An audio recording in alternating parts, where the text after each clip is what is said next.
now, the Amazon rainforest is being consumed by fire. In fact, there's an 80% increase in fires just over the last year alone. And this comes, of course, after the hottest July our planet has ever seen. I want you to take a look at these pictures showing the smoke from space. These are images from high above covering huge parts of South America. Now, this isn't an act of God. It's farmers and ranchers intentionally destroying the land for more development. The Amazon basin is, of course, known as the lungs of the world. It provides 20% of the oxygen for the entire planet. But Brazil's new right-wing leader, Jair Bolsonaro, is not bothered by the destruction. In fact, he's mocking environmentalists who warn of the long-term damage that will make the climate crisis even worse. So Shasta Darlington joins us now from Sao Paulo in Brazil. Shasta, great to see you. Really good to have you from Brazil. I mean, Sao Paulo is also feeling the effects, the choking effects of these raging wildfires. Just give us some sense of how this is playing out where you are.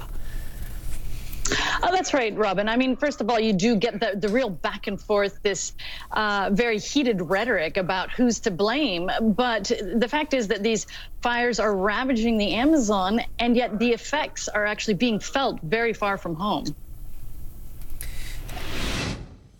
Brazil's largest city plunged into darkness. Black clouds filling the sky, blanketing Sao Paulo Monday afternoon, thick smoke billowing from more than 2,700 kilometers away, where fires are consuming the world's largest rainforest. The Amazon basin is burning at a record rate, according to Brazil's research center.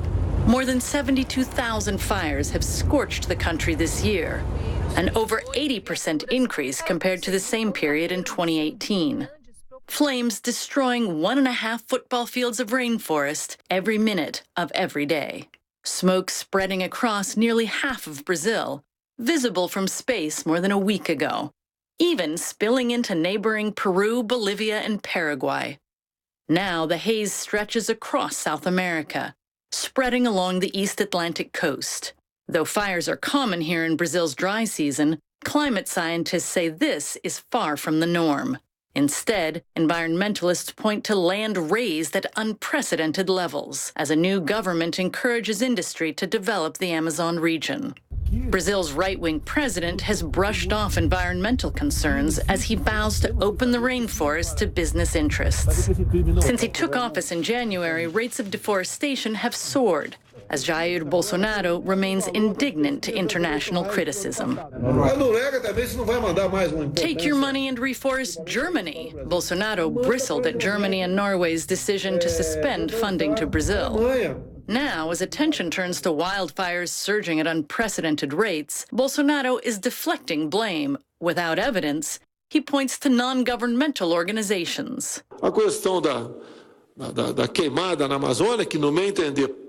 the fires in the Amazon, I am under the impression that it could have been set by the NGOs because they had asked for money. What was their intention? To bring about problems for Brazil? Home to hundreds of indigenous tribes, the Amazon rainforest is rich in wildlife and natural resources. Often called the lungs of the earth, the rainforest supplies 20% of the world's oxygen. If it burns to a point of no return, environmentalists warn it could turn into a dry savanna and begin emitting carbon instead, plunging the planet ever deeper into a climate change crisis. And well, that might not be imminent, Robin, but the fact that we're seeing this really flippant response from Bolsonaro and his administration, who claim that NGOs are often fronts for foreign governments trying to take control of the Amazon, there's a very real question about whether or not they're addressing the cause of these fires and, of course, the long-term impact, Robin. Yeah, and this is not a domestic issue. I mean, this impacts the globe, all of us. It's about 20% of the planet's oxygen. So we all have a stake in what is happening there on the ground. So my next question would be, are there any political consequences or any political pressure that can be brought to bear on this government? Does Mr. Bolsonaro feel like he can okay this for the next few years? And what will be the consequence?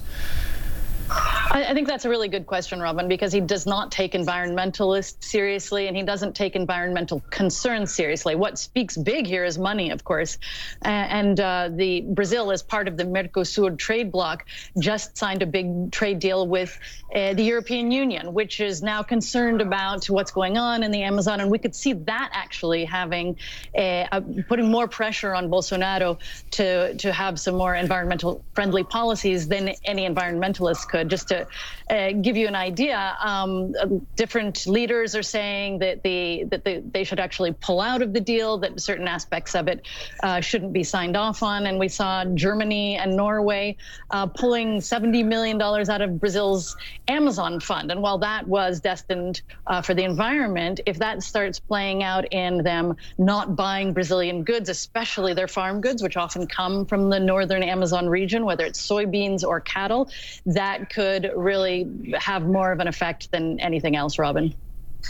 Okay, so what you're saying, there needs to be a concerted global, collective global response to this. Shasta Darlington, great to have you. Good to see you, my friend, live there from Sao Paulo in Brazil. Thank you for that update. So let's go to Chad Myers now, who joins us from the World Weather Center. Hey, Chad, this, as I said, is not an act of God. It is a man-made disaster. Put it in perspective for us. It's dry season.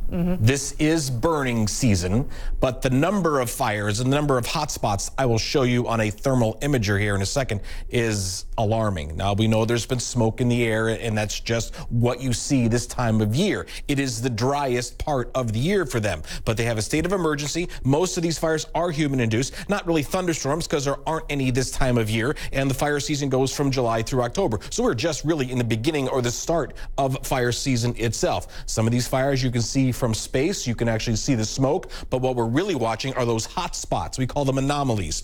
About 74,000 fires so far this year. That's 85% more than this time last year. Fire dating all the way back. We have a bush in front of me. I can see it here. Otherwise, Brazil here. These are the August 20th of 2019 fires. These are all the hot spots that we see across the globe right now, and this is focused on Brazil proper, even some fires down around Uruguay as well, and Paraguay. And the Amazonas already putting out in this area, already putting out more CO2, carbon dioxide, because of the burning than any year so far since we've been keeping records back to about 2003. And there's the bottom of the rainfall curve somewhere in August and September, going back up a little bit later than that. So the Amazon fires, obviously in our picture, this is what I was talking about here a little bit ago. These are the anomalies. This is what, if you take a look at the surface of the Earth and the temperature from one side, one of the pixels to the other pixel, if there's more weather, more hot, then you're going to see these little red dots.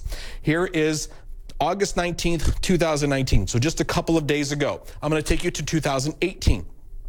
Less fires. 2017. Still fires, not as many and not as concentrated, more widespread. 2015, 2014. We can go back and back as long as you want. Now, there were still fires in 14, but look at what it was in 2013. The number of dots is significantly more than it has been for a very long time. We know that's what's happening on the ground there.